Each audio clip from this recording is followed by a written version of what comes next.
Inihayag ng Coast Guard Administration ng Taiwan na 3 barko na naman ng China Coast Guard ang kanilang pinalayas. Ito ay matapos lumapit sa isang isla na pinamamahalaan ng Taiwan. Alamin ang buong detalye mamaya.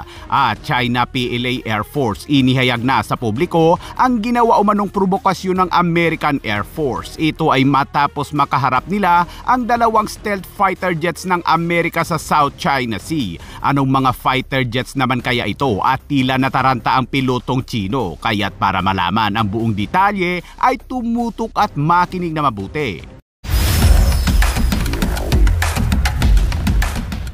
Inaangkin ng China ang halos buong South China Sea, kabilang dito ang mga bahura sa West Philippine Sea na pagmamay-ari ng Pilipinas bilang teritoryo nito. Kabilang din dito ang isla na pinamamahalaan ng Taiwan na tinatawag na Pratas Island. Ayon sa inilabas na pahayag ng Taiwan ay pinalayas umano ng Taiwan Coast Guard ang 3 barko ng China Coast Guard malapit sa pinagtatalunang Pratas Island. 507, China Coast Guard 14507. Hindi nakapalag ang mga barko ng China Coast Guard at makikitang kumakaripas ito palayo sa lugar kahit na mas maliit ang barko ng Taiwan kaysa sa mga barko ng China. Tila nakakabad trip lang mga kabayan kung bakit nakakaya ng Taiwan na itaboy ang mga barko ng China habang sa Pilipinas ay nagkasira-sira ang mga barko ng BFAR at Philippine Coast Guard kapag nagtagpo na mga ito sa West Philippine Sea.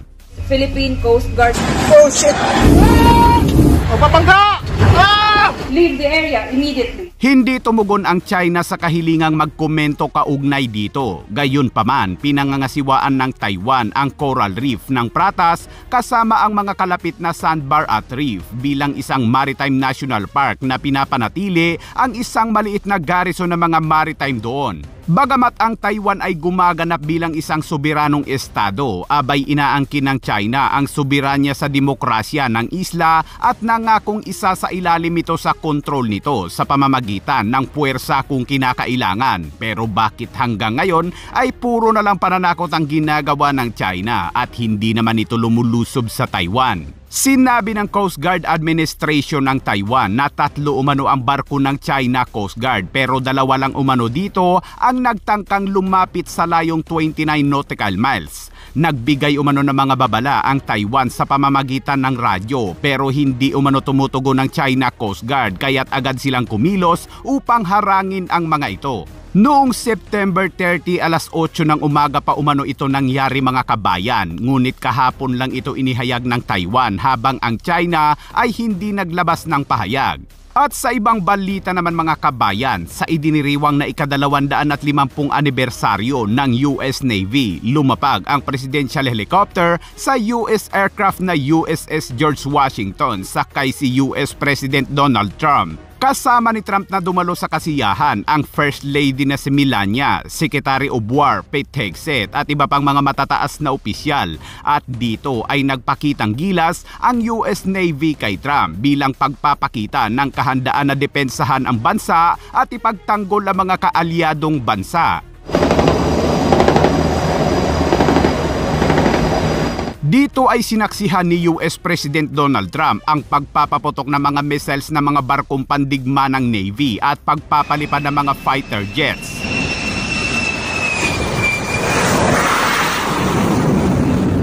God bless the United States Navy.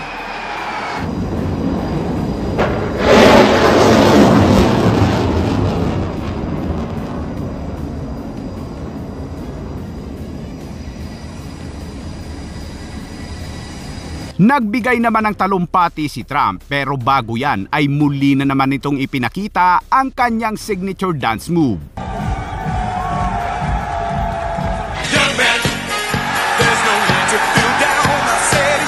Gathered on this storied waterfront to celebrate 250 years of strength, tenacity, and unwavering courage by the greatest fighting force even, and that's true, no matter where you go, no matter where you go, no matter what you even think about, there's nothing like the fighting force that we have.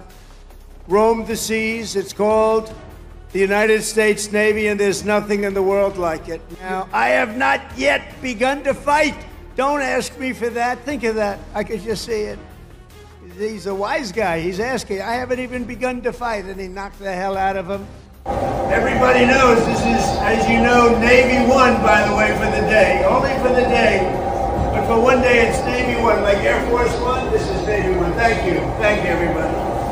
Samantala, isang piloto ng China J-16 fighter jet sa ilalim ng PLA Air Force Western Theater Command ang may isiniwalat sa isang interview ng China State Media. Lilinawin ko lang mga kabayan, 2024 pa umano nangyari ang encounter na ito pero ngayon lang nila ito isinapubliko. Sa pahayag ni Li Chao sa panahon ng kanilang coastal training mission habang lumilipad sila kasama ang isa pang J-16 fighter jets sa South China Sea, abay dalawang dayuhan umanong fighter jets ang namonitor nilang sasalubong sa kanila. At habang papalapit ay bigla umanong nagmaniobra na mabilis si Li Chao at gumawa ng barrel roll o yung lumilipad na mabilis habang umiikot sa ere at nasa 15 meters lamang umano ang distansya mula sa mga fighter jets ng Amerika upang makaiwas. Habang ang wingman o isa pa umano niyang kasama ay mabilis din umanong umiwas sa paparating na US fighter jets.